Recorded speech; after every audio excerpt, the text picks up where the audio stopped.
This is Andi Purewal for Boxing Social in association with Betfred. I'm delighted to be joined by Richard Commey the morning after a gruelling fight with Vasyl Lomachenko. Richard, you're in good spirits and I appreciate you giving up some time today. How are you feeling? I'm feeling very well. I mean, it was a great fight, tough fight, but it is what it is. I went in there and gave my heart all and left my heart everything in the ring, and so be it.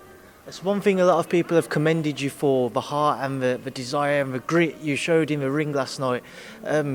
Talk to me about that, because for some people watching it, they thought that maybe at some point you could have been pulled out of the fight by your corner. Did you ever feel like that could have been the case?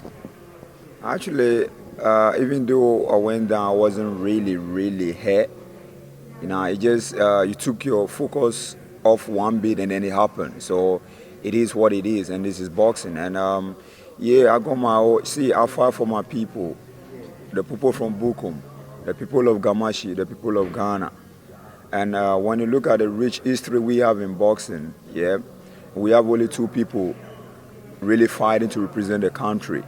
So sometimes I feel it's really not fair when you look at the history that we have. So, you know what I mean? I feel like I represent my country, and no matter what happens, I will fight till my last to make sure people recognize Ghanaian boxers, people recognize them and give them more opportunities so that we will have more of our boxers in the world level. We'll come on to kind of that type of topic shortly, but let's just go through the fight. Particularly the first 4 or 5 rounds, they were competitive. How did you feel in there up until maybe Lomachenko started to find his rhythm? I think, yeah, he's got a very nice rhythm, and you know, obviously he's had almost a lot of amateur fights, and you know what I mean, and he got a very good feet, and he got a hand speed, which is good. You can't take it away from him. And you know what I mean, fighting a southpaw like him, who is very like, who has had a lot of amateur fight, is very technical, and you need to be fighting him. You need to be worried about your balance, worried about your timing, your focus. And once you miss one, then you're gonna pay for it. And I think that's really what happened. But you know, I think it was a great fight, and I did what I have to do. Was there anything that Lomachenko did during the fight that you just didn't expect him to do so well? Anything in particular that stood out for you when sharing the ring with him that you thought, how do I work around this? Well, actually, I think his movement, like, he'll be there but he's not there, and you don't take time, you'll be punching the head. So sometimes it's very difficult to sit back and watch and think, oh, punch, but you know what I mean? He's so good with it, you know what I mean? He's so good with his feet, and you know what I mean? You can't take it away from him. I mean, he was the best man on the night, and you know what I mean? He got it. Richard, there were a couple of occasions during the fight when Lomachenko was shouting towards your corner, saying, "Come on, pull him out, pull him out." What did you make of it? Being in the ring and hearing that, what did you make of it? Did you think it was disrespectful? Yeah, I think it's a little bit cocky from him to have done that. And I don't know, many people might have think maybe he's trying to defend me or he's trying to not to hurt me, but I ain't hurt. I'm not hurt. I'm nothing. In fact, when you look at my face and look at his face, he had more serious bruises than I do. So, I mean, you punch me, I go down, doesn't mean I'm suffering. Or you all prepare for this fight. And actually, I went 12 rounds without even drinking water. So, I was ready for this fight. But he had the best night, and so be it. How did you feel you did after the knockdown in particular, after those couple of rounds? How did you feel you adjusted getting back into the fight and seeing the fight out? Did you ever feel like he could have maybe stopped you, or did you feel like you was going to see, to the very minimum, if you wasn't going to win, it was going to go the distance? You know, in boxing, yeah, when you go down unexpectedly, sometimes it make you a little bit frustrated and a little bit confused. So that's exactly what happened. I just took my eyes off him 1 second, and before I realized, bam. So I kind of lose my balance and my focus, so I need to just find a way to regain it back and then see what I got to do. And that's exactly what I do. And I came back, and I believe I came back strong, and then the fight continued. Richard, people know that you have knockout power, you're very heavy-handed, and despite Lomachenko shouting to your corner to pull you out, people were watching thinking if he wanted to, if he put his foot on the gas, he could have stopped you. How dangerous could that have been? Because in another scenario, if you had managed to find that one punch, it could have been a very different story. Yeah, I believe I had him a couple of times in the round, so he knew, you know what I mean? And you know, there's a saying, when you see a wounded lion, you know what was his response, right? So he knew, and he thinks he was doing that just to, I don't know, man, I don't know what came into his mind, but all the same, man, he had his chance, and I mean, obviously I'm the underdog, he got everything on his side and he did what he had to do. So now I don't really worry about that, because I know myself and I know I'm ready. I know, like, you know what I mean, I did what I had to do, and you know what I mean. But one thing, I'm a warrior, I don't give up. Richard, 100%. I think everybody would agree with that. You don't give up. You are a warrior, as we saw last night. That performance you produced, say if that was against any of the other top lightweights in the division, do you think it would have been good enough to have beaten anybody else?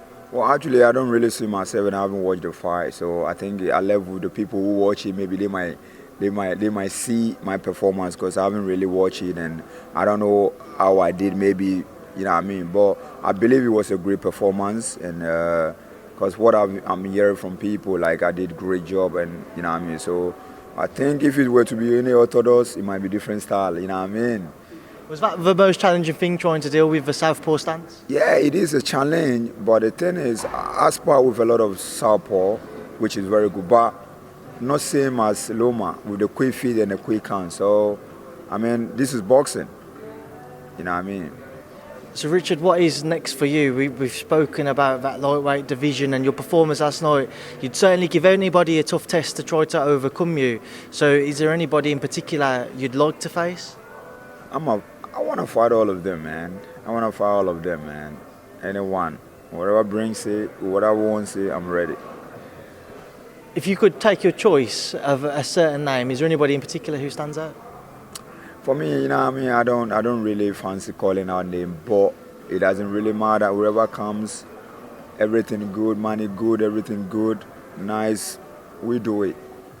Richard, it's great to see you in just, you're smiling, you're in happy spirits. You know, for a lot of fighters after a defeat, they could be down, they might not be as happy. There's one thing I just want to ask is, how come you are still in such good spirits? Well, you know what I mean. You take your lose when you should be happy when you fight. You fight. You give your all. I'd rather give my all to take your loss than to give a little. And at the end of the day, this is sport. There's more life after sport. We go there, do what we got to do. I don't have to take it personal. You know what I mean? And when you take it too personal, that's when you start thinking about. When you take a lose, you start thinking about killing yourself, start thinking about adding yourself, and I don't want to be in that mess, because I know a lot of people look up to me, and a lot of people really look up to me, and I have to do things that will, you know what I mean, that will encourage them, that will bring them back, so that will let them learn. So I think being me, I think I've really, a lot of people, I'm now motivated to a lot of people, so it is what it is. I always have to maintain high spirit. I believe in God, and yeah, man. When you believe in God, you always have to be in good spirit, regardless of what happens. Richard, I'm going to say it for the fifth time in this interview. It's great to see you obviously in good spirits on the back of last night. Just to obviously check, because I haven't asked, what did the hospital say when they eventually let you leave last night? Yeah, they did, and they checked me, did a brain scan. I know which I know I'm all right, nothing is broken, but then they said we have to go. So I said, okay, well, let me check in case anything. I went there, everything is fine, and then I came back, that's fine. So just final one from you, Richard. I know you had a lot of support from around the world last night, and as you mentioned, from Ghana in particular. Have you just got a message to everybody who would have tuned in to have watched you from whether it been back in Ghana or been here in the US or in the UK, where I'm from, anywhere? Have you got a message for those? Yeah, I think a lot of people watch from Sky Sports in the UK, and I know people were cheering on for me and rooting for me. Same thing back home in Ghana, and a lot of the Mexicans, my friends, Pablo and all that, a lot of people came cheering on for me, you know what I mean? And it's great that I've got a lot of fans, not only from Ghana or in America, but all over the world. Richard. Even my friends, some of my friends also travel from Dubai to come and see me fight. Richard, you're a very popular man, and obviously speaking to you for the first time, I can see why. I appreciate you giving up some time today. I'll leave you now to enjoy the rest of it, enjoy your time in New York before you have to go home. Thank you for speaking to me in Boxing Social. Thank you very much. God bless.